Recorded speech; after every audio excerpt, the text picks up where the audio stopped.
ஒரு ஊரில் சத்யம் ரகுநாத்னு ரெண்டு உயிர் நண்பர்கள் இருந்தாங்க. சிட்டியில் ரகுநாத், அவங்க ஒய்ஃப் வசந்தா, அவங்களுடைய பொண்ணு அனு இருந்தாங்க.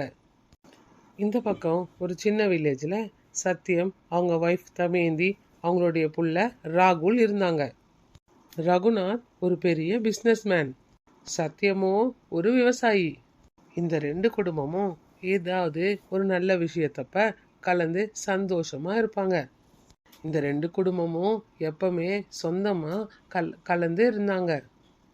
ஒருத்தர் பங்களா வீட்லேயும் ஒருத்தர் குடிசை வீட்லேயும் இருந்தாலும் அந்த வேறுபாடு எதுவும் இல்லாம ரெண்டு குடும்பமும் ரொம்ப சந்தோஷமான நண்பர்களா இருந்தாங்க. ஒரு நாள் சத்யம் ரகுநாத்தை பார்க்க ரகுநாத் வீட்டுக்கு வந்தான். வாடா சத்தியம், எப்படிடா இருக்க? என்ன விசேஷம், திடீர்னு வந்திருக்க? அது ஒன்றும் இல்லைடா. அது வந்து என்னடா சத்தியம், என்கிட்ட போய் தயங்கி தயங்கி நிக்கிற? என்ன விஷயம் சொல்லு. அது வேற ஒன்றும் இல்லைடா. எனக்கு கொஞ்சம் பணம் கடனாக கொடுக்க முடியுமா? வேணும்னா வீட்டு பத்திரத்தை வச்சுக்கிட்டு பணம் கொடுடா, அடமானமா. இவ்வளோதானடா? இவ்வளோதான் என்ன நீ புரிஞ்சு வச்சிருக்க? என்கிட்ட போய் பணம் வாங்க உன் வீட்டு பத்திரத்தை நீ என்கிட்ட கொடுக்கணுமா? உனக்கு இப்போ இருக்க பிரச்சனை தீர்றதுக்கு உனக்கு எவ்வளோ பணம் வேணும் கேளு, நான் அதை இப்போவே கொடுக்குறேன். அது மட்டும்தான். அதை விட்டுட்டு வெளியாள் மாதிரி பத்திரத்தை தரேன் வச்சுக்கிட்டு பணம் கொடுக்குறியால என்கிட்ட வந்து கேட்காத. வேணடா. நம்ம ரெண்டு பேரும் நட்பை பணயமா வச்சு நீ எனக்கு பணம் கொடுத்து அது என்னால கட்ட முடியலன்னா நம்மளோட நட்பு தாண்டா போயிடும். அப்புறம் அந்த பணத்தால நம்ம ரெண்டு பேருக்கு ஏதாச்சும் பிரச்சனைனா அதை தாங்க ஒரு சக்தி என்கிட்ட இல்லடா. இவங்க ரெண்டு பேரும் பேசிட்டு இருக்கப்ப வசந்தாங்க வந்தாங்க. என்னென்ன இப்படி எல்லாம் பேசிட்டு இருக்கீங்க? ஒருத்தருக்கு ஆத்திர அவசரம்னா உதவாத நட்பு என்ன நட்புன்னு? கரெக்டா சொன்ன வசந்தா, நீ சொன்னதான் கரெக்டு. இங்கே பாருடா, இதுக்கு மேல நீ வாயே திறக்காத. நான் சொன்னது மட்டும் கேட்டா போதும். இந்த பணத்தை வாங்கிக்க. இந்த பணத்தை வச்சுக்கிட்டு உனக்கு இருக்க கடன் எல்லாத்தையும் முதல்ல தீர்த்துட்டு வா. நீ அவசரம்னு என்ன ஏதுன்னு கூட கேட்காம உடனே பணத்தை எடுத்து கொடுக்குறியே, உனக்கு ரொம்ப நன்றிடா. இந்த நன்றி கடனை நான் எப்படி தீர்த்து வைக்க போறேன்னே தெரியல. இந்த காலத்துல கூட பிறந்தவங்களே உதவி பண்ண யோசிக்கிறாங்க. அப்படி இருக்கிறப்ப நீ என் மேல இருக்க நம்பிக்கையில நான் கேட்காமலே இவ்வளவு பணத்தை எடுத்து கொடுக்குற. இந்த மாதிரி ஒரு நண்பன் கிடைக்க நான் ரொம்ப கொடுத்து வச்சிருக்கணும். சரிடா, கிட்டா நீ புகழ்ந்து தள்ளிக்கிட்டே இருப்ப, வா சாப்பிடலாம் போய். இல்லடா, இப்ப சாப்பிடுற அளவுக்குலாம் டைம் இல்ல. நான் உடனே கிளம்பணும். நான் வரேம்மா. போயிட்டு வாங்கண்ணே. அதுக்கப்புறம் சத்யம் அங்கிருந்து ஊருக்கு கிளம்பிட்டாரு. சத்தியம் வீட்டுக்கு வந்துட்டு அங்க நடந்த விஷயம் எல்லாத்தையும் தமேந்தி கிட்ட சொன்னான். ஏங்க, நீங்க சொன்னதுக்கு அப்புறம் தாங்க அவங்க நல்ல மனசே புரிஞ்சுது. நிஜமாவே அண்ணி ரொம்ப நல்லவங்கள. உங்க ரெண்டு பேர் நட்பும் கூட ரொம்ப நல்ல நட்புங்க. இப்போ நமக்கு நடக்கிற பிரச்சனையில இருந்து நம்ம எப்படி வெளியே வர போறோன்னு ரொம்ப வருத்தப்பட்டுட்டு இருந்தேன். இந்த நேரத்துல அண்ணன் கடவுள் மாதிரி உதவி பண்ணியிருக்காரு. நம்மளோட பிரச்சனை எல்லாம் தீர்ந்ததுக்கு அப்புறம் சீக்கிரமாவே அண்ணன் கொடுத்த இந்த பணத்தை நம்ம திருப்பி கொடுத்துருந்தோங்க. ஏங்க, அதுக்கப்புறம் ஒரு ஆசைங்க, அனுவை நம்ம வீட்டு மருமகளா கூட்டிட்டு வரணும்னு. அப்பதாங்க நம்ம ரெண்டு குடும்பத்தோட நட்பு அப்படியே வளர்ந்துகிட்டே இருக்கும். நீ சொல்றது நிஜம்தான் தம்பி. ஆனா அவங்க நம்மளை விட கொஞ்சம் பணத்துல பெரியவங்கல. அவங்க பொண்ணு கூட ரொம்ப வசதியா வளர்ந்துட்டு இருக்கா. நம்ம மட்டும் நினைச்சு என்ன பண்றது? அவங்க மனசுல என்ன இருக்குன்னு தெரிஞ்சுக்கணும்ல. சரி பார்க்கலாம் என்ன நடக்குதுன்னு. சில நாட்களுக்கு அப்புறம் சத்யம் அவரோட கடன் எல்லாம் தீர்த்துட்டு அவருடைய ஃப்ரெண்டு கிட்ட வாங்கின பணத்தை கொடுக்க திரும்ப ஊருக்கு வந்தான். வா சத்யா, வா. எப்படிடா இருக்க? என் தங்கச்சி எப்படி இருக்கா? ராகுல் எல்லாம் எப்படி இருக்காங்க? எல்லாரும் நல்லா இருக்காங்க. இந்தடா ரகுநாத், நான் உங்ககிட்ட வாங்கின பணத்தை திருப்பி கொடுக்க தான் வந்தேன். சத்யம் பணம் கொடுக்கறத பார்த்த உடனே உள்ள இருந்த வசந்தா இப்படி குரல் கொடுத்து கூப்பிட்டாங்க. ஏங்க, இங்க கொஞ்சம் வாங்க.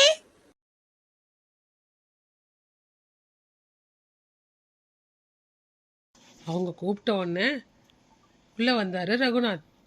ஏங்க, அவர் கொடுக்குற பணத்தை வாங்காதீங்க. அவர் கொடுக்குற வந்த பணத்துக்கூடயே இன்னும் கொஞ்சம் பணத்தை போட்டு அவர்கிட்டயே திரும்ப கொடுங்க.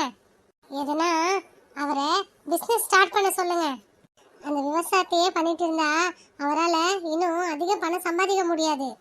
அது மட்டும் இல்லைங்க, வீட்டில் எந்த ஒரு பொருளையும் வாங்கி போட முடியாது. ராகுல நல்ல படிப்பு கூட படிக்க வைக்க முடியாது அவரால். வசந்தா, சூப்பர் ஐடியா கொடுத்துருக்க. நீ சொன்ன மாதிரி செஞ்சுட்டா அவன் ஒரு நல்ல நிலைமைக்கு வந்துருவான். சரி சரி, நான் நீ சொன்ன மாதிரியே பண்றேன்.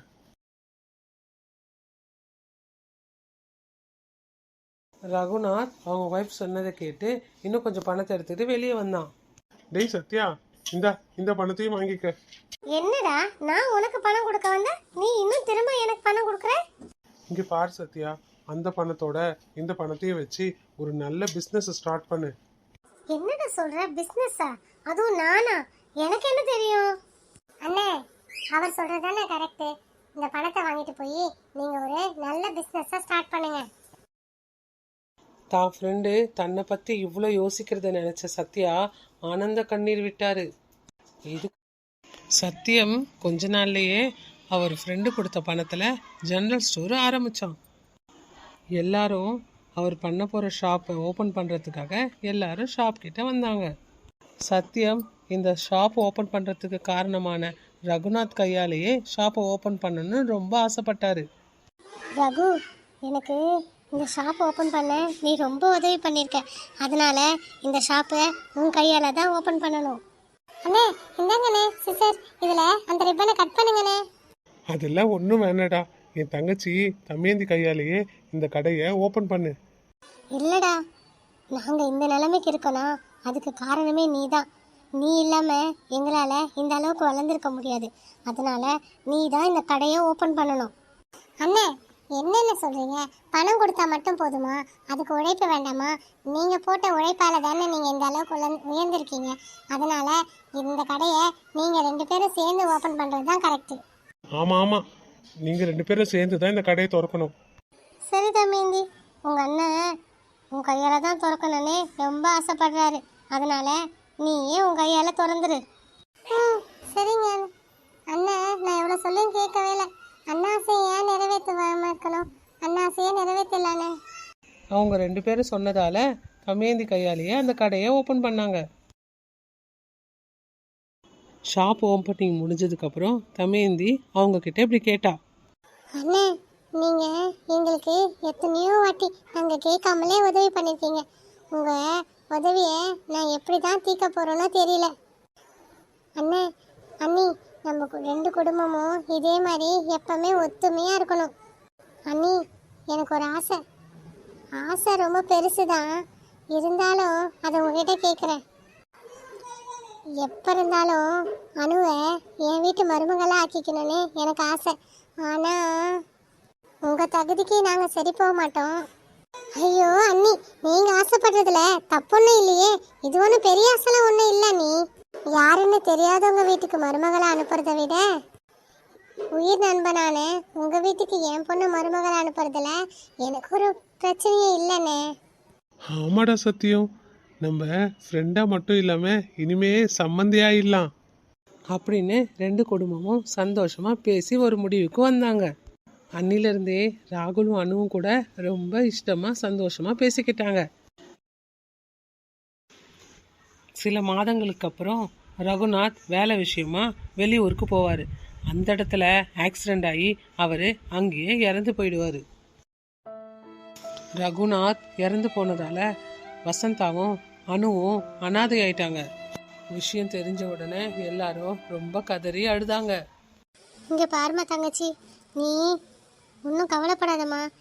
உனக்கு அவன் இல்லைன்னா என்ன, நான் இருக்கேன். உன் அண்ணன் கூட பிறந்தவனா இருந்து உன்னை நல்லா பார்த்துக்குவேன். ஆமாம் அண்ணி, நீங்கள் ஒன்றும் வருத்தப்படாதீங்க. உங்களுக்கு துணையா நாங்கள்லாம் இருக்கோம். இங்கே பாருமா தங்கச்சி, நீ அழுதுகிட்டே இருந்தா அணுக்குட்டிக்கு யார் தைரியம் சொல்லுவா? இங்கே பாருமா, உனக்கு எந்த ஆத்திர அவசரம்னாலும் என்கிட்ட தயங்காமல் கேளுமா. உனக்கு நான் எல்லா உதவியும் பண்ணுறேன்.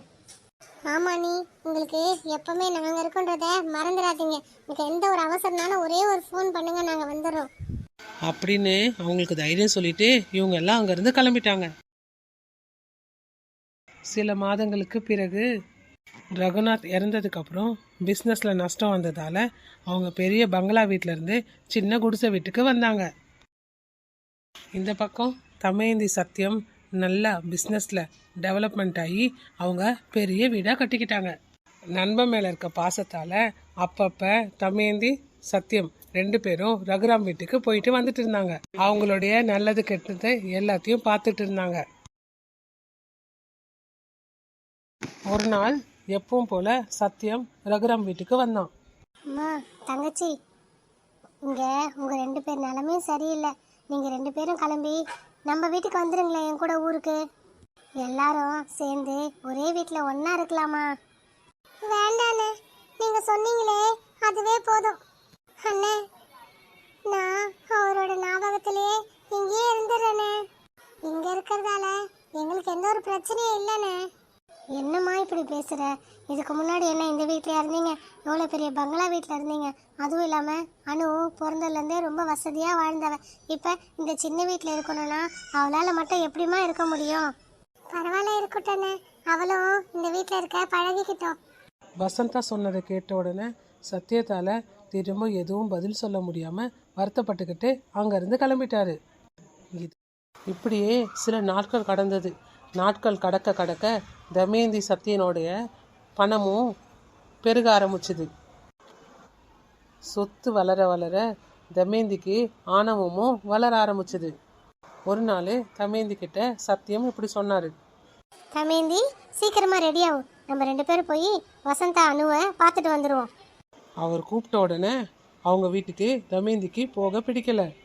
இப்பெல்லாம் என்னால் வர முடியாது, எனக்கு வேலை இருக்கு, நான் இன்னொரு வாட்டி வரேன். இப்போதைக்கு நீங்கள் மட்டும் போய் பார்த்துட்டு வாங்க. சத்யம் ரகுநாத் வீட்டுக்கு எத்தனை வாட்டி கூப்பிட்டாலும் இதே மாதிரி ஏதாவது ஒரு சாக்கு சொல்லி அவங்க போகாமலே தடுத்தாங்க. என்ன தமயந்தி, உன்னை நான் எத்தனை வாட்டி கூப்பிட்டுட்டு இருக்கேன், எப்பயாச்சும் ஏதாச்சும் சாக்கு போக்கு சொல்லிக்கிட்டே இருக்கேன். நீ அவங்க வீட்டுக்கு வந்து எவ்வளோ நாளாச்சு, ஞாபகம் இருக்கா உனக்கு? நான் என்ன பண்றது, நீங்க சும்மா போயிட்டே இருந்தீங்கன்னா உங்க கூட நானும் வர முடியுமா? எனக்கெல்லாம் அவங்க வீட்டுக்கு வரதுக்கு பிடிக்கல, நான்லாம் வரமாட்டேன். வேணும்னா நீங்க போய் பார்த்துட்டு வாங்க. உன்னெல்லாம் சொல்லி திருத்த முடியாது, நானே போய் பார்த்துட்டு வரேன். அதுக்கப்புறம் சத்யம் மட்டுமே நல்லது கெட்டதுக்கு அவங்க வீட்டுக்கு போய் நலம் விசாரிச்சுட்டு வந்துட்டு இருந்தாரு.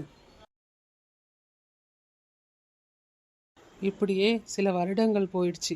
ராகுலும் அனுவும் வளர்ந்து 2 பேரும் பெரிய ஆளானாங்க.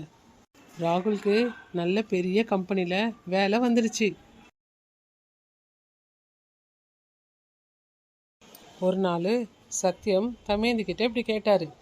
தமயந்தி, ராகுல் படித்து முடிச்சு ஒரு நல்ல வேலையில் செட்டில் ஆயிட்டான். அவனுக்கு சீக்கிரமா ஒரு கல்யாணம் பண்ணி வச்சனா நம்ம கடமையும் தீந்துடும். என்னங்க இவ்வளோ சீக்கிரம் அவனுக்கு கல்யாணம் பண்ணணும்னு சொல்கிறீங்க? இருந்தாலும் நம்ம வசதிக்கு ஏற்ற பொண்ணு கிடைக்கணும் இல்லையா? நம்ம வசதிக்கு ஏற்ற பொண்ணு கிடைக்கிறப்ப அப்போ வேணா அதை பற்றி யோசிப்போம். என்ன புதுசாக பேசுகிற? வேற பொண்ணு பார்க்கணுங்கிற?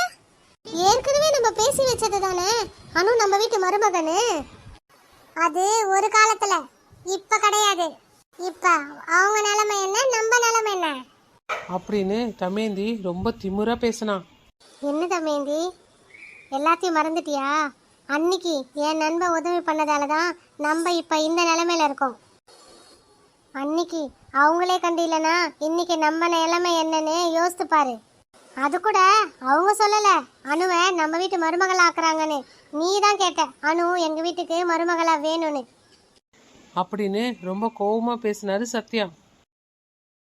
போதும், நிறுத்துங்க. நம்ம எதோ சொல்லுவோம், சொல்றதெல்லாம் நடத்திடுவோமா எப்படி?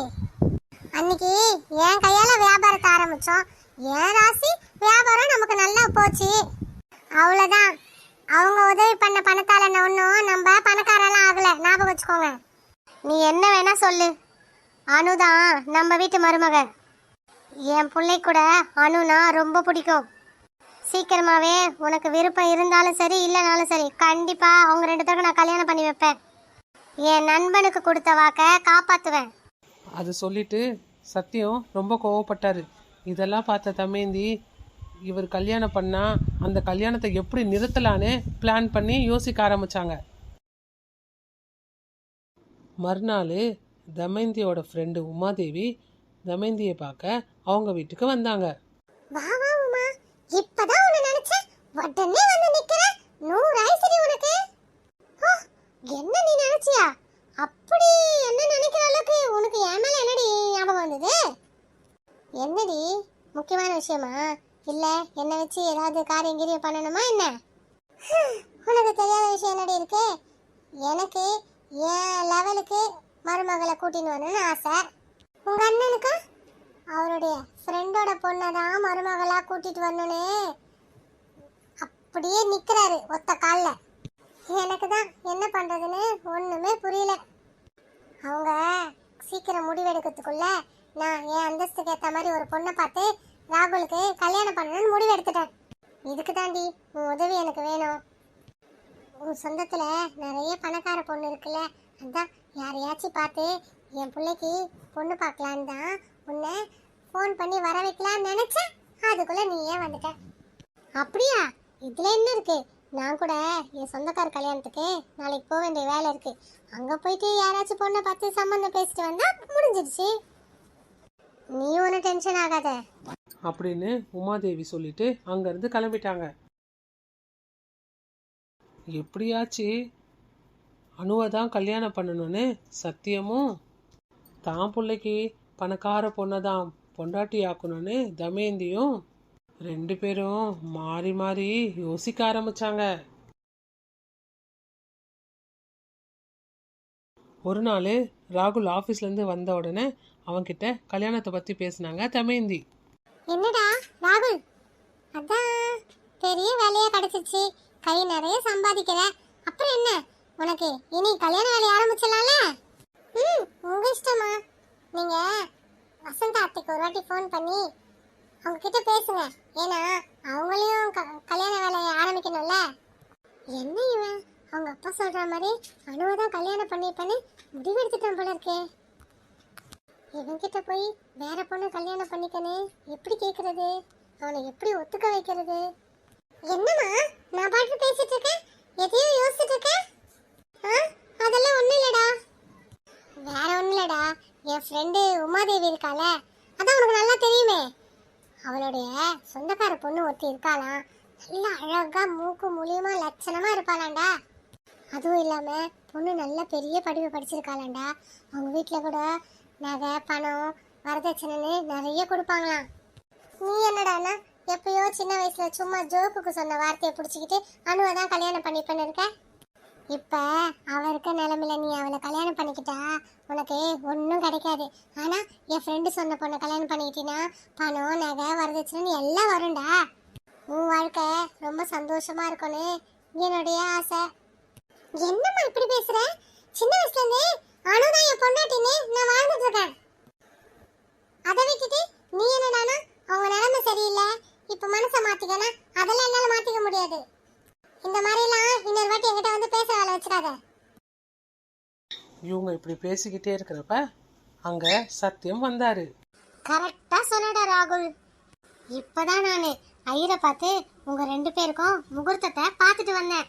ஐயரு இன்னும் ஒரு 15 நாள்ல நல்ல முகூர்த்தம் இருக்குன்னு சொல்லியிருக்காரு. என்னடா கடவுளே இது, அப்பனும் புள்ளியும் ஒரே வார்த்தையை ஒரே பேச்சா இருக்காங்களே. இவங்களை இப்ப கண்டி நான் எதிர்த்து பேசினேன், இவங்க என்ன வில்லியாக்கிடுவாங்க. சரி சரி, கல்யாணம் வேணாலும் நடந்தா நடக்கட்டும். ஆனா அவன் இந்த வீட்டுல எப்படி கால் எடுத்து வைக்கிறான்னு பாக்குறேன் அப்படின்னு தமயந்தி தன் மனசுல நினைச்சுக்கிட்டாங்க. ஆனா அவங்க வெளியே மட்டும் சிரிச்சுக்கிட்டே இப்படி பேசினாங்க. அப்படியா? இதுக்கு மேல அப்பாக்கும் பிள்ளைக்கும் பிடிச்சிருச்சு, நடுவுல நான் என்ன பண்ண போறேன்? எல்லாமே உங்க இஷ்டப்படியே நடக்கட்டும். உங்க 2 பேரோட விருப்பம் தான் என் விருப்பமும் அப்படின்னு எல்லாரும் இப்போ கல்யாணத்துக்கு சம்மதம் வாங்கிட்டாங்க. மறுநாளே சத்தியம் கல்யாணத்தை பத்தி பேச அணு வீட்டுக்கு போனாரு. வாங்கண்ணே வாங்க, எப்படின்னு இருக்கீங்க? நல்லா இருக்கீங்களா மாமா? என்னம்மா நான் தாம்மா உங்களை நல்லா விசாரிக்கணும், நீங்க போய் என்ன நல்லா விசாரிக்கிறீங்க? நல்லா இருக்கம்மா.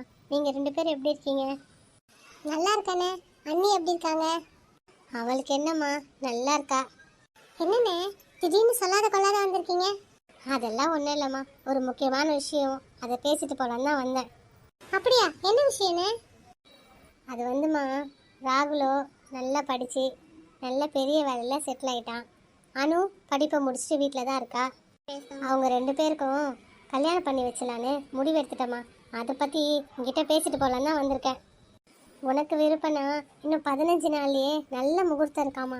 அதுலேயே அனுக்கும் அவங்க 2 பேருக்கும் கல்யாணம் பண்ணி வச்சிடலாமா.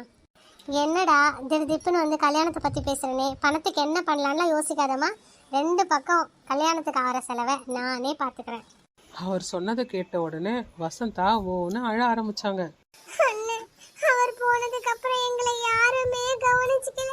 ஆனா நீங்க என் கூட பிறந்தவ மாதிரி இருந்து எல்லாமே நீங்க தானே பாத்துக்கிறீங்க. அவர் சேர்த்து வச்ச சொத்து சுகம் எல்லாத்தையும் நான் பறி கொடுத்து நின்னப்ப நீங்க தானே எனக்கு தைரியம் எல்லாம் சொன்னீங்க. இப்ப என் பொண்ணோட கல்யாணத்து செலவையும் நீயே பாத்துக்கிறேன்னு சொல்றீங்களே. இதுக்கு மேல எனக்கு வேற என்னென்ன வேணும்? உங்க விருப்பனே. உங்களுக்கு என்ன செய்யணும்னு தோணுதோ அதை செய்யுங்கண்ணே. இவங்க 2 பேரும் அனுவோட கல்யாணத்தை பற்றி பேசுறத கேட்ட அனுக்கு ரொம்ப சந்தோஷம். அவ வெளியே சொல்லாம சந்தோஷத்திலே உள்ளேயே துள்ளி குதிச்சிட்டு இருந்தா. என்ன மானு, நானும் அம்மாவே பேசிட்டு இருக்கோம், நீ அமைதியா நிக்கிற. உனக்கு இந்த கல்யாணத்துல விருப்பம் தானம்மா? என்ன மாமா, அதெல்லாம் நீங்க எங்கிட்ட கேட்காதீங்க. நீங்க என்ன முடிவெடுத்தாலும் அதுக்கு எனக்கு சம்மதம் தான். இப்போ இருக்க உலகத்தில் பிள்ளைங்க யாருமே பெற்றவங்க பேச்சே கேட்கறதில்ல. ஆனால் நான் ஒரு வார்த்தை சொன்ன உடனே எல்லாம் உங்கள் விருப்பமாமான்னு சொன்ன பாருமா. நீ என் வீட்டுக்கு மருமகளாக வர நான் ரொம்ப கொடுத்து வச்சிருக்கணும். என்னண்ணே அப்படி சொல்லிட்டீங்க? அவளை நான் பார்த்து பார்த்து வளர்த்ததை விட நீங்கள் தானே அவளுக்கு வேணுனதெல்லாம் பார்த்து பார்த்து செஞ்சீங்க. அதுக்கு தான் அவள் என் பேச்சை விட உங்கள் பேச்சை தட்டவே மாட்டாள். சரிம்மா, அப்போ நான் வந்த விஷயம் ரொம்ப சந்தோஷமாக முடிஞ்சிருச்சு. இப்போ நான் போய் வீட்டுக்கு போய் கல்யாண வேலையை ஆரம்பிக்கிறேன். சரிங்கண்ணே. சரிம்மா தங்கச்சி, அப்போ நான் வரேன். மருமகளே வரேம்மா. சரிங்க மாமா. சத்தியம் நினைச்ச மாதிரியே ஒரு நல்ல முகூர்த்த நாள்ல ராகுலுக்கும் அனுக்கும் கல்யாண ஏற்பாடு தடபுடலாம் நடந்தது. கல்யாண மண்டபம் ஃபுல்லாக டெக்கரேஷன் பண்ணி தாம் தூம்னு கல்யாண ஏற்பாடை ரொம்ப சூப்பராக பண்ணியிருந்தாரு சத்தியம்.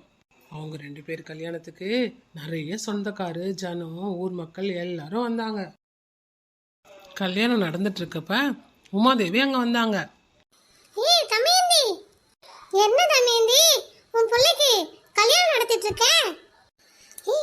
உமா கத்தற தமேந்தி, நீ தானே சொன்ன நீ போற இடத்துல நல்ல பணக்கார பொண்ணை பார்த்து என் பிள்ளைக்கு பேசி முடிச்சிட்டு வான்னு. அதுக்குள்ள இங்க ஒரு பொண்ணு வச்சு கல்யாணம் பண்ணிட்டு இருக்க? உமா கத்தாத, இங்க எல்லாரும் முன்னாடியும் அந்த பக்கம் ஓரமா வா, உனக்கு நடந்ததெல்லாம் விவரமா சொல்றேன் அப்படின்னு தமேந்தி உமாதேவிய ஓரமா கூட்டிட்டு அந்த பக்கமா கூட்டிட்டு போனாங்க. தமேந்தி உமாதேவிய யாரும் இல்லாத ஒரு இடத்துக்கு கூட்டிட்டு வந்தாங்க. என்ன தமேந்தி இப்படி பண்ணிட்ட? என்கிட்ட நீ என்ன சொன்ன? இப்ப என்ன செஞ்சிட்டு இருக்க? நான் என்னடி பண்றது? அப்பாவும் பிள்ளையும் கட்டினா அவ்வளவுதான் கட்டுவேன்னு ஒத்த கால நின்னாங்க. அவங்க 2 பேரும் பேசி பேசி பேசி என் மைண்டையும் மாத்தி என் வாயை மூட வச்சு இந்த கல்யாணத்துக்கு ஒத்துக்க வச்சுட்டாங்க. வேற வழியே இல்லாம இந்த கல்யாணத்துக்கு ஒத்துக்க வேண்டிய நிலைமைக்கு வந்துட்டேன். நான் இந்த மாதிரி விஷயம் நடந்துச்சுன்னு உனக்கு சொல்லானே நான் எத்தனை வாட்டி உன் ஃபோனு ட்ரை பண்ணேன். ஆனால் உன் ஃபோனு லைனு கிடைக்கவே இல்லை. நான் என்ன பண்ணுறது? நான் போனதோ வில்லேஜ். அந்த வில்லேஜில் டவரே இல்லை, ஃபோனே வரல எனக்கு. நீ என்னை ஒரு நல்ல சம்மந்தம் தான் பார்க்க சொன்னல, அதுக்கு தான் நான் நல்ல சம்மந்தமாக பார்த்து பேசி முடிச்சுட்டு வந்திருக்கேன். நான் இங்கே வந்து பார்த்தா உன் பிள்ளைக்கு வேற ஒரு பொண்ணு கூட கல்யாணம் நடந்துட்டுருக்கு. நான் என்ன பண்ணுறது? இப்போ என்னால் ஒன்றுமே பண்ண முடியாது. ஒன்றும் பிரச்சனை இல்லை, நீ அந்த பார்த்து வச்சிருக்க பொண்ணை அப்படியே பார்த்து வச்சுட்டே இரு. அதுக்குள்ளே வந்தவளை கழட்டி விட்டு என் பிள்ளைக்கு 2வது கல்யாணம் பண்ணி வச்சிடலாம். உன் உதவி இருந்தா என்னால் இதை கண்டிப்பாக பண்ண முடியும். சொல்லு உமா, நீ எனக்கு உதவி பண்ணுவல? உன் உதவி இருந்தாதான் இப்போ கல்யாணம் பண்ண போகிறவள என் வீட்டு ஒரு வாசலில் கூட தொட விடாமல் அவளை அப்படியே துரத்தி விட்டுருவேன். நீ சொல்கிறது கூட கேட்க நல்லா தான் இருக்கு. என்ன பண்ணுறது? ஃப்ரெண்ட் ஆயிட்டியே, உதவி தானே ஆகணும். நான் என்ன பண்ணணும்னு அதை மட்டும் சொல்லு, அதை எப்படி கரெக்டாக பண்ணி முடிக்கிறேன் பாரு. அதுக்கப்புறம் தமேந்தி உமாதேவி காதுல ஒரு விஷயத்த சொன்னாங்க. அவ்வளோதானே, பாரு இந்த வேலையை நீ சொன்ன மாதிரி எப்படி கச்சிதமாக முடிக்கிறேன்னு.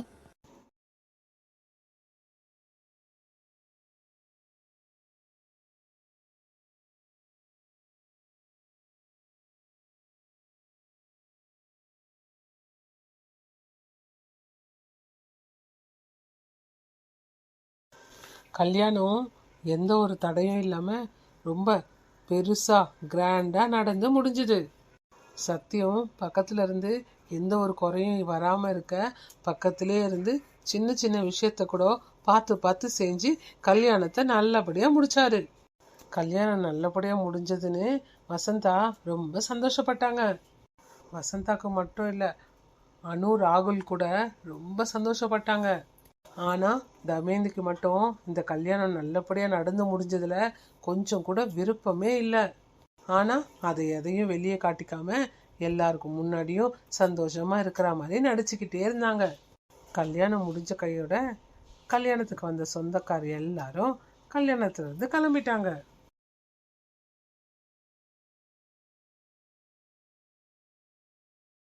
கல்யாணத்துக்கு வந்த சொந்தக்கார எல்லாம் கிளம்புனதுக்கு அப்புறம் ராகுலும் அணுவும் கூட அவங்க மாமியார் வீட்டுக்கு கிளம்புனாங்க.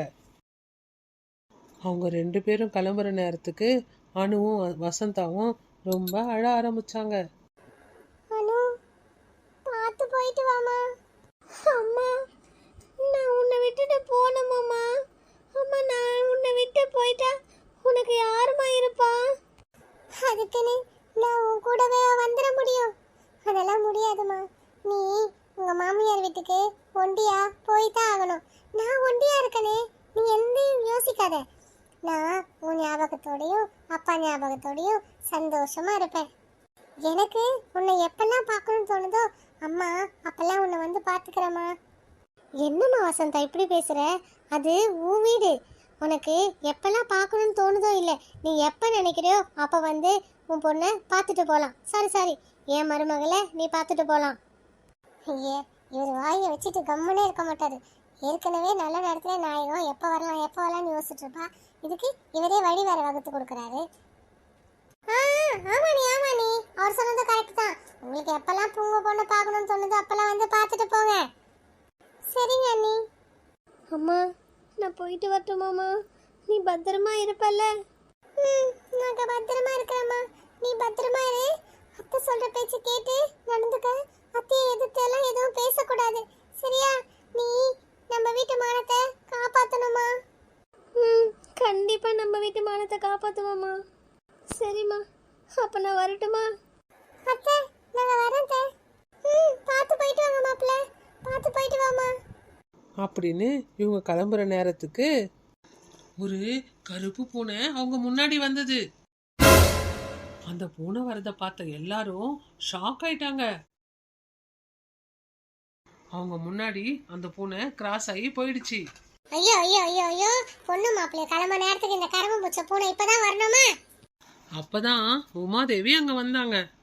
அந்த கருப்பு பூனையை கூட இவங்க முன்னாடி கொண்டு வந்து விட்டது வேற யாரும் இல்ல, அந்த உமாதேவி தான். இது வேற யாரும் போட்ட பிளான் இல்ல, உமாதேவியும் தமேந்தியும் போட்ட பிளான். தமேந்தி தான் உமாதேவி கிட்ட சொல்லி மாப்பிள்ளையும் பொண்ணும் கிளம்புற நேரத்துக்கு பூனையை கொண்டு வந்து அவங்க முன்னாடி விட சொன்னாங்க. பூனையை முன்னாடி விட்டுட்டு யாருக்கும் தெரியாத மாதிரி கும்பலோட கும்பலா வந்து நின்னுட்டாங்க உமாதேவி. இது எவ்வளவு பெரிய அபசகுணம் தெரியுமா? என்னன்னு இப்படி நடந்துருச்சு? பூனை குறுக்க வந்தா நம்ம என்னமா பண்ண முடியும்? அதெல்லாம் கண்டுக்க கூடாது. ராகுல், கிளம்பு போலாம். அண்ணே, என்னண்ணே இதெல்லாம் தப்புனே. எதுக்கும் ஐயரை ஒரு வார்த்தை கேட்போம். இந்த மாதிரி நடந்ததே, பூனை முன்னாடி வந்தது தப்பா ரைட்டான்னு அவர் சொல்லிடுவாரு. ஐயருக்கு உமாதேவி முன்னாடியே பணத்தை கொடுத்து இவங்க சொன்ன மாதிரி ஐயர்கிட்ட சொல்ல வைப்பாங்க. அதுக்கப்புறம் ஐயரை கூப்பிட்டு நடந்த விஷயத்தை எல்லாத்தையும் சொன்னாங்க. அதை கேட்ட ஐயரு இப்படி சொன்னாரு. அச்சச்சோ, பொண்ணு மாப்பிள்ளையும் கிளம்புற நேரத்துக்கு பூனை குறுக்கால போச்சா? இது ரொம்ப அபசகுணமாச்சே. கல்யாணம் ஆன முதல் நாள் பொண்ணு மாமியார் வீட்டுல காலடி வைக்கிற நேரத்துக்கு பூனை குறுக்கால போயிருக்கு. இது ரொம்ப தப்பாச்சே. இது அபசகனன்றதால இன்னைக்கு பொண்ணு அவங்க மாமியார் வீட்டுக்கு அனுப்பாம அம்மா வீட்டுக்கு அனுப்பி வச்சுட்டு அதுக்கப்புறம் ஒரு நல்ல நாளா பார்த்து மாமியார் வீட்டுக்கு கூட்டிட்டு வாங்க. ஐயர் சொன்னதை கேட்ட எல்லாரும் கொஞ்ச நேரம் யோசிச்சு ஒன்னும் பண்ண முடியாம சரின்னு ஒத்துக்கிட்டாங்க. அண்ணி, மனசுல எதுவும் வச்சுக்காதீங்க. நான் வீட்டுக்கு போயிட்டு ஒரு நல்ல நாளை பார்த்து ஐயரை கேட்டுட்டு உங்களுக்கு சொல்றேன். அப்போ என் மருமகளை என் வீட்டுக்கு நான் கூட்டிட்டு வந்துடுவேன். சரிங்க அண்ணி, அப்ப நாங்க கிளம்பட்டுமா? ம், சரிங்க அண்ணி, நாங்களும் கிளம்புறோம். வா அனு, போலாம். அப்படின்னு 2 பேரும் தனித்தனியா அவங்கவுங்க வீட்டுக்கு போயிட்டாங்க. மறுநாள் காலையில தமேந்தி அனுவுக்கு கால் பண்ணாங்க. அனுவும் தமேந்தி கிட்டேருந்து ஃபோன் வந்த உடனே அவளை கூப்பிட தான் ஃபோன் பண்ணுறாங்கன்னு ரொம்ப சந்தோஷமா ஃபோனை எடுத்தா. ஹலோ அனு, எப்படிமா இருக்க? நல்லா இருக்காத்த, நீங்க எப்படி இருக்கீங்க? நல்லா இருக்கமா. அதான் அனு, உன்னை நம்ம வீட்டுக்கு கூட்டிட்டு வரதுக்கு ஐயர்கிட்ட போய் நல்ல நேரம் பார்த்தோம். அப்போ ஐயரு ஒரு விஷயத்த சொன்னாருமா. அத உன்கிட்ட எப்படி சொல்றதுன்னாமா எனக்கு ஒண்ணுமே புரியல. பரவாயில்ல அத்தை, ஐயர் என்ன சொன்னாருன்னு என்கிட்ட சொல்லுங்க, நான் அதை புரிஞ்சுக்குவேன்.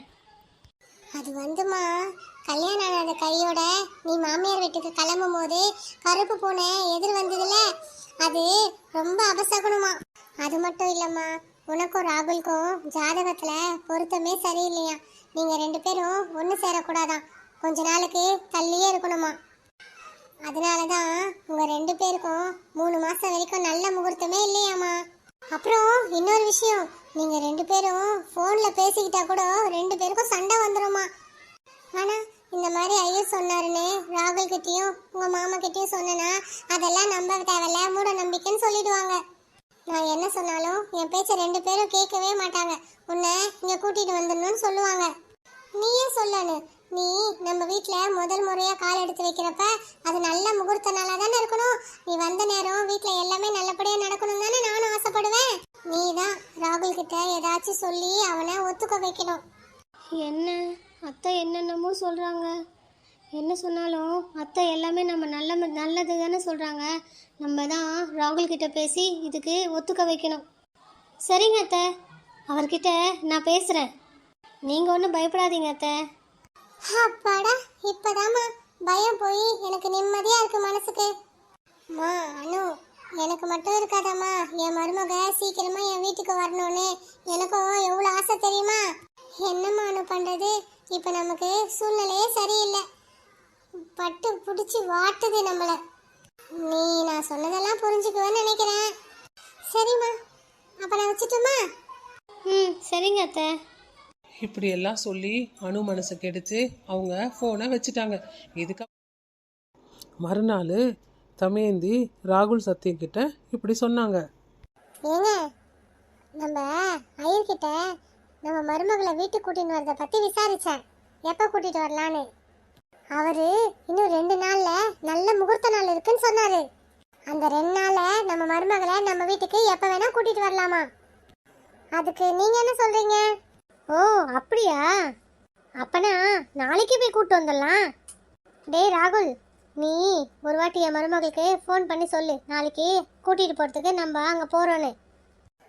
சரிங்கப்பா, இதோ அவளுக்கு ஃபோன் பண்ணி சொல்றேன். அப்படி சொல்லிட்டு சத்தியம் அங்கிருந்து கிளம்பிட்டாரு. டேய் ராகுல், உடனே என் மருமகளுக்கு ஃபோன் பண்ணுடா. இதோ பண்றேம்மா. உடனே ராகுல் அனுவுக்கு ஃபோன் பண்ணான். ஹலோ அனு. சொல்லுங்க. அனு, உனக்கு ஒரு சந்தோஷமான விஷயம். உன்னை கூட்டிட்டு போறதுக்கு நாங்கெல்லாம் நாளைக்கு உங்க வீட்டுக்கு வரோம். என்ன இவர் இப்படி சொல்கிறாரு? அத்தை என்னமோ ஐயர் இன்னும் 3 மாதம் 4 நாளால் நாங்கள் வீட்டுக்கு வர்றதுக்கு வந்தால் சரியில்லைன்னு சொன்னார். இவங்க என்னடானா நாளைக்கு என்னை கூட்டிகிட்டு போகிறதுக்கு வரேன்னு சொல்கிறாங்க. ஒருவேளை நம்மக்கிட்ட சொன்ன இந்த விஷயத்த அத்தை அவங்கக்கிட்ட சொல்லியிருப்பாங்களா இல்லையா? அப்படியும் சொல்லியிருந்தாலும் அவங்க தான் சாஸ்திர சம்பிரதாயம் எதையுமே நம்ப மாட்டாங்களே. அதனால தான் அத்தை சொன்னதை அவங்க கேட்காம அத்தை சொன்னதை தட்டி கழிச்சிட்டு என்னை கூட்டிகிட்டு போகணும் வரணும்னு முடிவு எடுத்துட்டாங்க போல இருக்கு அப்படின்னு அனு மனசில் நினச்சிக்கிட்டா. ஹலோ அனு, நான் சொன்னது உன் காதுல கேட்டுதா இல்லையா? கேட்டுதுங்க. அது வந்துங்க, நான் இப்போவே அங்கே வரணும்னு நினைக்கலங்க. இப்போ அம்மா இருக்க நிலமையில அவங்கள திடீர்னு ஒண்டியாக விட்டுட்டு என்னால் வர முடியாதுங்க. ஒரு 3 மாதம் கழித்து வரேங்க. ப்ளீஸுங்க, நீங்கள் இல்லைன்னு மட்டும் சொல்லிடாதீங்க அப்படின்னு சொல்லிட்டு உடனே அனு ஃபோனை வச்சுட்டா. அனு சொன்னதை கேட்ட ராகுல் ரொம்ப ஷாக் ஆயிட்டான். என்ன அனு திடீர்னு இப்படி எல்லாம் பேசுறா? என்னடா ராகுல், என் மருமகிட்ட சொல்லிட்டல நாளைக்கு வரேன்னு. என்னடா சொன்னாவ? அப்படின்னு தமேந்தி ஒண்ணுமே தெரியாத மாதிரி ராகுல் கிட்ட பேசினாங்க. சொன்னமா, ஆனா அவளுக்கு இன்னும் ஒரு 3 மாசம் அவங்க அம்மா விட்டு வரதுக்கு மனசு இல்ல, நான் இங்கேயே இருக்கேங்கிறாமா. அவ என்ன பேசுறா என்ன பேச வரான்னு எனக்கு ஒன்றும் புரியலம்மா. போனா போட்டோம் விடுடா. உங்க மாமா செத்ததுக்கு அப்புறம் அவங்க 2 பேரும் தான் ரொம்ப தனியா ஒண்டியாவே இருந்தாங்கல்ல. திடீர்னு அவங்க அம்மா விட்டு வர சொன்னா அவளுக்கு கொஞ்சம் மனசுல கஷ்டம் தானடா இருக்கும். 3 மாசம் தானே, எவ்வளோ நாள் சும்மா அப்படி சிட்டிக்க போறதுக்குள்ள 3 மாசம் ஓடிடும்டா. சரிம்மா. சாரிங்க, உங்ககிட்ட பொய் சொல்லிட்டேன். என்ன பண்ணுறது, இப்போ இருக்க சூழ்நிலை அப்படி உங்ககிட்ட என்ன பொய் சொல்ல வச்சிடுச்சு. என்னை மன்னிச்சிடுங்க. அப்படின்னு தன் புருஷன்கிட்ட போய் சொன்னதை நினைச்சு அனு ரொம்ப வருத்தப்பட்டா. ஒரு நாள் ராகுல் ஆஃபீஸ் கிளம்பும் போது அவங்க அம்மா கிட்ட இப்படி சொன்னான். அம்மா, இன்னைக்கு சாயங்காலம் வேலை முடிஞ்சதுக்கு அப்புறம் நான் நேரா போய் அணுவை கூட்டு வந்துடுறேம்மா. எப்படியோ 3 மாசம் முடிஞ்சிருச்சு. ஐயோ, இந்த விஷயத்த உங்ககிட்ட சொல்லணும்னு நினைச்சேன்டா ராகுல். நேத்துல இருந்து ஆடி மாசம் ஸ்டார்ட் ஆயிடுச்சு. கல்யாணம் ஆன புதுசுல புது மாப்பிள்ளை மாமியார் வீட்டுக்கும் புது மருமக மாமியார் வீட்டுக்கும் போக கூடாதுடா. கண்டிப்பா இந்த 1 மாசம் நீங்க 2 பேரும் சேரவே கூடாது. அப்படியாம்மா? சரிம்மா, நான் அவ வீட்டுக்கும் போவேனா, அவ நம்ம வீட்டுக்கும் வர வேணாம். நாங்க 2 பேரும் ஒரு 4 நாள் எங்கன்னா வெளியே போயிட்டு வந்துடும், இருந்துட்டு வரோம். இந்த விஷயத்த நான் சாயந்தரமா அனு கிட்ட ஃபோன் பண்ணி சொல்றேன். நாளைக்கு நான் அவளை கூட்டிட்டு எங்கேயாச்சும் 4 நாள் வெளியே போயிட்டு வரேம்மா. இதை கேட்ட தமேந்தி அவங்க ஏதோ சொல்ல வர்றது கூட கேட்காம ராகுல் ஆஃபீஸ்க்கு அங்கேருந்து கிளம்பிட்டான். ஐயோ, இவங்க 2 பேரும் சேர்ந்து வெளியே போறேன்றானே. இவங்க 2 பேரும் வெளியே போகாம எப்படி தடுக்கிறது நானு? இதை தடுக்கிறதுக்கு ஒரே வழி அனு கிட்ட நம்ம ஃபோன் பண்ணி பேசுறது மட்டும்தான். சரி சரி, உடனே நான் அனுக்கு இப்பவே ஃபோன் பண்றேன். அம்மா அனு, நான்தாம்மா அத்தை பேசுறேன். சொல்லுங்க அத்தை, நல்லா இருக்கீங்களா? என்னம்மா நல்லா இருக்கிறேன். என்னைக்கு என் பிள்ளைக்கு உன்னை கல்யாணம் பண்ணி வச்சனோ சந்தோஷமா உன்னை என் வீட்டுக்கு கூட்டிட்டு வந்து குடும்பம் பண்ண வைக்கவே முடியல. எத்தனையோ தடங்கள். இப்பதான் அவங்க 2 பேருக்கும் டைம் சரியில்லைன்னு 3 மாசம் வலிச்சு விட்டேன். இப்ப ஆடி மாசம் 1 மாசம் நீ அவனும் சேரவே கூடாது. என்னம்மா பண்றது? உங்களுக்கு கல்யாணம் பண்ணி வச்சு ஒரு சந்தோஷமான நிலைமையே பார்க்க முடியலையே உங்களை. இதுதாம்மா என் கவலையே. ஏற்கனவே இருக்கிற பிரச்சனை போதாதுன்னு இப்போ ஒரு புதுசா ஒரு பிரச்சனை ஒன்று ஆரம்பிச்சிருக்குமா? பிரச்சனையா? என்ன பிரச்சனை அத்தை? என்னவா, ஆடி மாசத்துல நீ அங்கேயும் இவன் இங்கேயும் இருக்கிறது தான் கரெக்ட். ஆனா அவன் என் பேச்ச கேட்கவே மாட்டேங்கிறானே. உன்னை கூட்டிக்கிட்டு எங்கேயாச்சும் வெளியே போய் 4 நாள் தங்கிட்டு வரேன்னு ஒரே பிடிவாதமா இருக்காமா. நீதாம்மா அவங்கிட்ட சொல்லி எல்லாமே சாஸ்திர சம்பிரதாயத்தோடு தான் நடக்கணும், இப்போ ஆடி மாசம் நாங்க வரக்கூடாதுன்னு நீ எதுனா சொல்லி வைமா அவனை. சரிங்க அத்தை, நான் அவர்கிட்ட பேசுறேன் அப்படின்னு சொல்லிட்டு அனு ஃபோனை வச்சுட்டா. அன்னைக்கு ராத்திரி ரொம்ப சந்தோஷமா ராகுல் அனுக்கு கால் பண்ணான். ஹலோ ஹலோ, என்ன பண்ணிட்டு இருக்க? இப்பதாங்க சாப்பிட்டேன். நான் மொட்டை மாடியில் உட்காந்துட்டு காற்று வாங்கிட்டு இருக்கேன். அப்படியா? நான் கூட மொட்டை மாடியில் உட்காந்துட்டு காற்று தான் வாங்கிட்டு இருக்கேன். பாரு, நம்ம 2 பேரும் பக்கத்துல பக்கத்துல இருந்தாலும் 2 பேரும் ஒன்னா ஒரே வாட்டி பண்ணிட்டு இருக்கோம். ம் ஆமாங்க. அனு, இன்னொரு விஷயம், நாளைக்கு ரெடியா இருந்தா நான் உங்க வீட்டுக்கு வரேன். நான் வந்து வீட்டுக்குள்ளதான் வரமாட்டேன். நீ பேக் எல்லாம் ரெடி பண்ணி வச்சுட்டு ரெடியா இரு, நம்ம வெளியே போறோம். நான் வீட்டுக்கிட்ட வந்துட்டு ஃபோன் பண்றேன். நீ பேக் எல்லாம் ரெடி பண்ணி வாசல்ல வந்து நில்லு. வரமாட்டேன், செய்ய மாட்டேன், பண்ண மாட்டேன்னு எதுவுமே பேசக்கூடாது. நான் சொன்னதை மட்டும் செய்யணும், அவ்வளவுதான். சரி சரி, வச்சுட்டுமா? பாய் பாய் பாய். அப்படின்னு பேசிக்கிட்டே இருக்கிறப்ப பேசி முடிச்சுட்டு பட்டுன்னு ஃபோனை கட் பண்ணிட்டான் ராகுல். என்ன இவரு திடீர்னு கிளம்பி வரங்கிறாரு? அத்தை என்னவோ அவர் கூட வெளியே போகக்கூடாதுங்கிறாங்க. ஐயோ கடவுளே, இது என்ன எனக்கு வந்த சோதனை? நான் என்னதான் பண்ண போறேன்னு எனக்கு ஒண்ணுமே புரியலையே. அப்படின்னு அனு ரொம்ப வருத்தப்பட்டுக்கிட்டா. அத்தை பேச்சையும் கேட்க முடியாம புருஷன் பேச்சையும் கேட்க முடியாம என்ன பண்றதுன்னு திக்கு தடுமாறி நின்னா.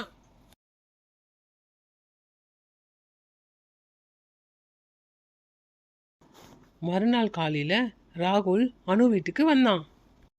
ராகுலுக்காக வாசலையே வெயிட் பண்ணிட்டு காத்துட்டு இருந்தா அனு. ஓ, நான் வரவனே ரெடியா தான் இருக்கியா? சரி சரி, கிளம்பு கிளம்பு போலாம். அது அது வந்து அது வந்துங்க.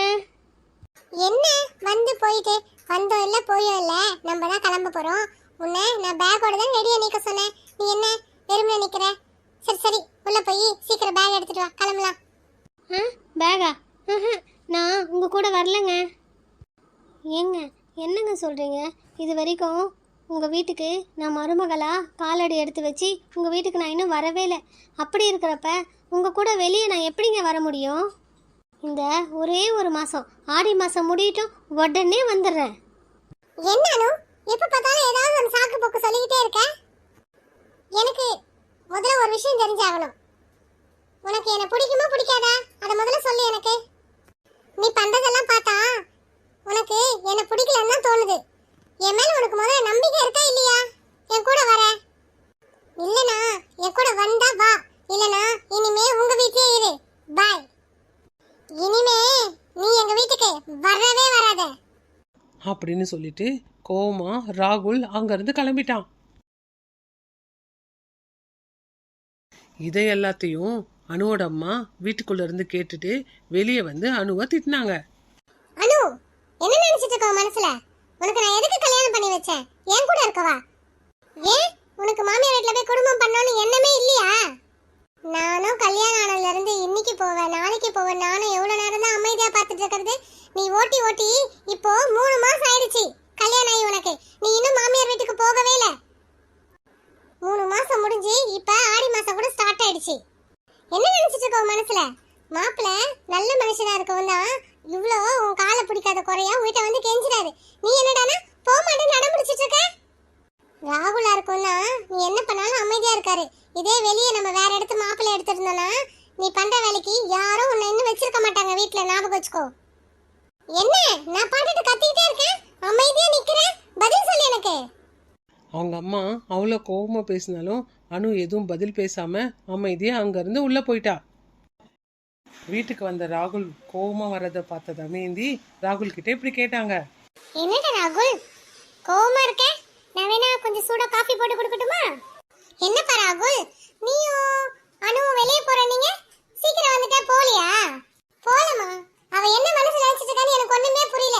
நான் அவளை வெளியே போலான்னு கூப்பிட்டா ஏதாச்சும் ஒரு சாக்கு புக்கு சொல்லிக்கிட்டு என்கிட்ட வர மாட்டேன்னு அவாய்ட் பண்ணிட்டே இருக்காமா. அப்படியா? ஏன் அப்படி பண்றா? ஒருவேளை அவளுக்கு உன்னை பிடிக்கல போலடா. அவளுக்கு பிடிக்காம அவங்க அம்மா அப்பா வாக்கு கொடுத்துட்டாங்கன்னு உன்னை கல்யாணம் பண்ணிக்கிட்டா போல இருக்கு அப்படின்னு ராகுல் கிட்ட அனுவை பத்தி இன்னும் இல்லாத பொல்லாததெல்லாம் சொல்லி இன்னும் கோவத்தை உண்டு பண்ணாங்க அவங்க அம்மா. என்னம்மா சொல்ற? நம்ம என்ன அவளை கட்டாயப்படுத்தி என்ன கல்யாணம் பண்ணி வச்சீங்க? அவளுக்கு அப்ப விருப்பம் இல்லனா அது அன்னைக்கே சொல்லிருக்கலாம்ல. என்ன கல்யாணம் பண்ணிக்கிட்டு இப்ப என் கூட வாழ வர மாட்டேனா என்னம்மா அர்த்தம்? நானும் பார்த்துட்டு எவ்வளவு நாள் தான் கம்மன் இருக்க முடியும்? அதுதாண்டா நானும் யோசிச்சுட்டு இருக்கேன். ஏன் தான் இப்படி பண்றானே தெரியல. நானும் எத்தனை வாட்டி ஃபோன் பண்ணி வா வான்னு கூப்பிடுறேன், ஆனா வர மாட்டேங்கிறா. அவ மனசு என்ன ஏதோ நினைச்சிட்டு தாண்டா அப்படி எல்லாம் பண்ணிட்டு இருக்கா. அனு சின்ன பொண்ணு, அவளுக்கு தெரியல. இந்த அண்ணி என்ன பண்றாங்கன்னு தெரியல. அவங்களாச்சும் ஏதாச்சும் அவகிட்ட சமாதானம் சொல்லி அவளை நம்ம வீட்டுக்கு அனுப்பி வைக்கலாம்ல. 2 பேரும் சேர்ந்து தான் ஏதோ நல்ல டிராமா பண்ணிட்டு இருக்காங்க. சரி விடுமா, நீ எதுக்கு டென்ஷன் ஆயிட்டு இருக்க? இனிமே நானா போய் அவளை கூப்பிட மாட்டேன். அவளுக்கா நம்ம வீட்டுக்கு எப்ப வரணும்னு தோணுதோ அப்ப வரட்டும். இனி அவ வரலனா அவ ஏன் வரலன்னு அவளை நான் கேட்கவும் மாட்டேன். இப்பதான் என் பிளானு கரெக்டா ஒர்க் அவுட் ஆயிருக்கு.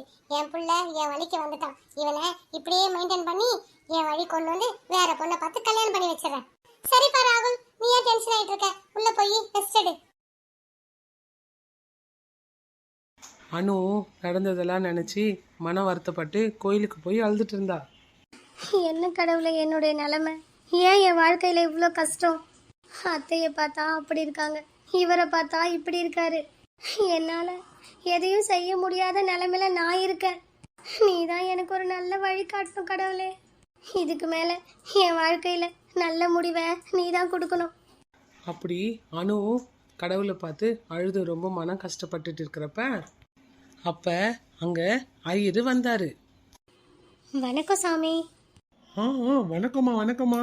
நீ தமயந்தி மருமக அனு தானே? நல்லா இருக்கியாம்மா? எப்படிமா இருக்கு ஓ புது வாழ்க்கை? எல்லாம் நல்லபடியா போயிட்டு இருக்குல்ல? அவர் சொன்னதை கேட்ட அணுக்கு ஒண்ணுமே புரியல. ஒரே வியர்ச்சி அவரையே பார்த்துட்டு இருந்தா. அதுக்கு ஐயரு அணுவை பார்த்து இப்படி கேட்டாரு.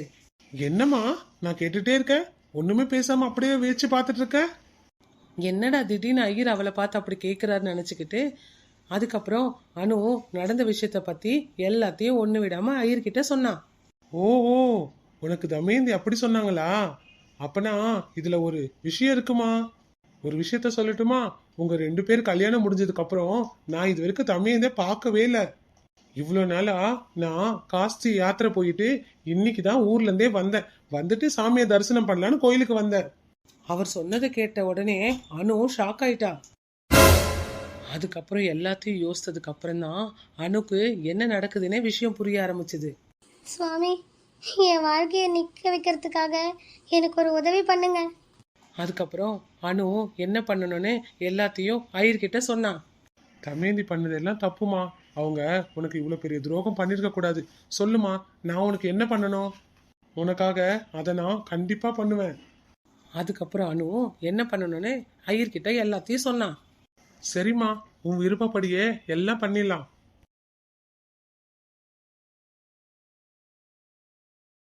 அதுக்கப்புறம் அணு ராகுலுக்கு ஃபோன் பண்ணான். உடனே ராகுல் ரொம்ப கோவமா பேசினான். ஹலோ, என்னங்க? என்ன சொல்லு. ஏங்க, இந்த ஒரு வாட்டி நான் சொல்கிறத கேளுங்க. இனிமே உங்களை எப்பவுமே நான் கஷ்டப்பட விட மாட்டேன். ஏங்க, நீங்கள் உடனே அத்தையும் மாமாவையும் கூட்டிக்கிட்டு பக்கத்தில் இருக்க பெருமாள் கோயிலுக்கு வாங்க. நான் தான் வர சொன்னேன்னு அவங்கக்கிட்ட சொல்லாமல் அத்தையும் மாமாவையும் கூட்டிக்கிட்டு சீக்கிரமாக பெருமாள் கோயிலுக்கு வாங்க. நீங்கள் இங்கே வந்ததுக்கப்புறம் உங்களுக்கு எல்லா விஷயத்தையும் நான் புரிய வைக்கிறேன். ப்ளீஸ்ங்க, உங்களுக்காக நான் ரொம்ப காத்துட்ருக்கேன் அப்படின்னு சொல்லிட்டு ஃபோனை கட் பண்ணிட்டா அனு. அதுக்கப்புறம் அனு சொன்ன மாதிரியே ராகுல் அவங்க அப்பா அம்மாவை கூட்டிக்கிட்டு பெருமாள் கோயிலுக்கு வந்தான். அதுக்கப்புறம் அனு அவங்க யார் கண்ணிலையும் படாம தூரமா ஒரு ஓரமா ஒளிஞ்சுக்கிட்டா. அவங்க எல்லாரும் கோயிலுக்குள்ள வந்த உடனே ஐயரை பார்த்தாங்க. வணக்கம் சாமி. வணக்கம் வணக்கம். என்ன தமேந்தி, நல்லா இருக்கீங்களா? எப்படி இருக்கு உங்க பிள்ளையோட கல்யாண வாழ்க்கை? எல்லாம் நல்லபடியா நடக்குதுல? அப்படின்னு ஐயரு ஒண்ணுமே தெரியாத மாதிரி தமேந்தி கிட்ட கேட்டாரு. இதை சொன்ன உடனே தமேந்தி அப்படியே கொஞ்சம் திக்கு தடுமாறினாங்க. ஆனா வெளியே எதையும் காட்டிக்காம கொஞ்சம் தைரியமா இருக்கிற மாதிரியே நடிச்சாங்க. என்ன சொல்றது ஐயரே, கல்யாணம் என் பிள்ளைக்கு நடந்தது. ஆனா அவ குடும்பம் பண்ண எங்க என் வீட்டுக்கு வந்தா? என் பிள்ளையோ வாக் என் வீட்டுக்குன்னு சொன்னா ஏதாச்சும் ஒரு சாக்கு போக்கு சொல்லிக்கிட்டே இருக்கிறா. அதனால என் புள்ள ராகுல் கூட அவ மேல ரொம்ப கோவமா இருக்கான். அவங்க அப்படி சொல்லிக்கிட்டே இருக்கிறப்ப அப்ப திடுதிப்புன்னு அணு அங்க எதிர்க்க வந்து நின்னான். அணுவை பார்த்த உடனே தமேந்தி ஒரே ஷாக் ஆயிட்டாங்க. ஆமா, இந்த பொண்ணு தானேம்மா உங்க மருமக? இப்ப உண்மையே சொல்லுங்க தமேந்தி. அப்ப அங்கேயே இருந்த ராகுலுக்கும் சத்தியத்துக்கும் அங்க என்ன நடக்குதுன்னு ஒண்ணுமே புரியல. என்ன ஐயரே சொல்றீங்க? தமேந்தி என்ன உண்மையை சொல்லணும்? எனக்கு ஒன்றும் புரியலையே, நீங்க என்ன சொல்றீங்கன்னு.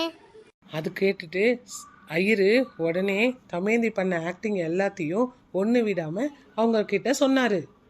அதை கேட்ட உடனே ராகுலுக்கு ரொம்ப கோவம் வந்துடுச்சு. அம்மா, என்னம்மா என்ன பண்ணிட்டு இருக்க?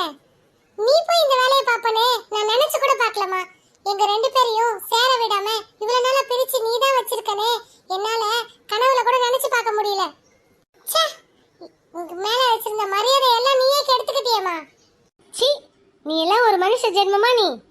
அன்னைக்கு ஏதோ கோவத்துல அப்படி பேசுற, உன் தப்ப உணர்ந்துதான் இந்த நீ கல்யாணத்துக்கு ஒத்துக்கிட்டே நினைச்சேன். ஆனா நீ இப்படிப்பட்ட கேவலமான ஒரு வேலையை பாப்பனே நான் நினைச்சு கூட பார்க்கல. அப்படின்னு சத்தியம் கூட தமேந்திய ரொம்ப கேவலமா பேசினாரு. ஐயோ மாமா, அத்தை ஒன்றும் சொல்லாதீங்க. வேற என்னன்னா, நான் உங்களுக்கு ஏற்ற மருமக இல்லைன்னு அத்தை அப்படி பண்ணியிருக்கலாம். பாருடி பாரு, நீ அவளுக்கு எவ்வளவு துரோகம் பண்ணாலும் அவ உனக்கு தான் சப்போர்ட் பண்றா. இங்க பாருமா தமேந்தி, பணம் வசதி இதெல்லாம் எதுவுமே நிலைக்காது. உன்னால முடிஞ்சா 4 பேருக்கு உதவி பண்ணு. அதை விட்டுட்டு உதவி பண்ணவங்கள என்னைக்குமே மறக்க கூடாது. அதை விட்டுட்டு உனக்கு ஒரு காலத்துல உதவுனவங்கள இப்ப அவங்க கிட்ட ஒண்ணுமே இல்லைன்னு ரொம்ப கேவலமா பேசுற பாரு, பண்ற பாரு, அது ரொம்ப தப்பு. இது எப்பத்திக்குமே நல்லது இல்லம்மா. என்ன மன்னிச்சிடுங்க ஐயரே. பணம் தான் வேணும் முக்கியம் நினைச்சு என் மூளை விளங்காம போயிடுச்சு. நான் இவ்வளவு பெரிய தப்பு பண்ணிட்டேன். மன்னிப்பு கேட்க வேண்டியது என்கிட்ட இல்லம்மா, உன் மருமக கிட்ட. அனு, என்ன மன்னிச்சிடுமா.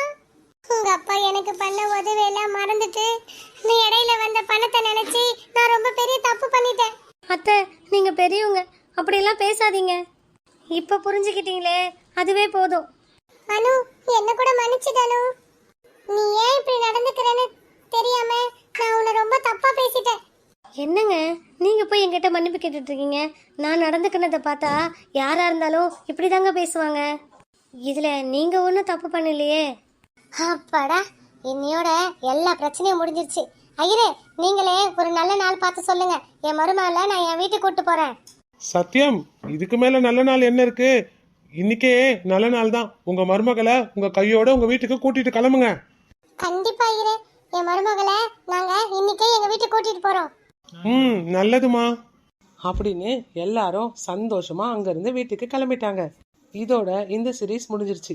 இதுக்கப்புறம் வேற புது சீரீஸ்ல உங்களை வந்து மீட் பண்றோம். இந்த கதை எப்படி இருந்துச்சுன்னு மறக்காம எல்லாரும் கமெண்ட் பண்ணுங்க.